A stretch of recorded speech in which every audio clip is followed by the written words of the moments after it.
Hello everyone. तो आज आम डिस्कसन करिबा मेडिकल रो किछि इक्विपमेंट विषय रे। फास्ट आम जानिबा स्पिग्मो मानोमीटर जोटा कि हमरो ब्लड प्रेशर चेकिंग रे हेल्प करि थाए। तापर आसीबा हमरो टीपीआर ट्रे जोटा कि हमरो वाइटल साइन चेकिंग रे हेल्प करि थाए।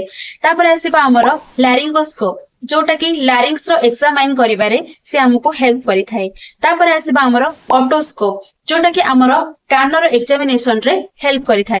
तापर जानिबा स्टेथोस्कोप विषय रे। स्टेथोस्कोप रो फंक्शन कोन ना से हमर इंटरनल साउंड को सुनिबारे हेल्प करि थाए।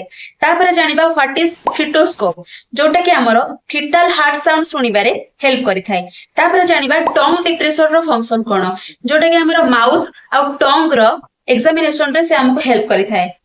तापर जानिबा ऑप्थेल्मोस्कोप रो फंक्शन कोन आम आई रो इनर पार्ट रे थिबा बॉल को एग्जामाइन करिबारे से हमको हेल्प करि थाए।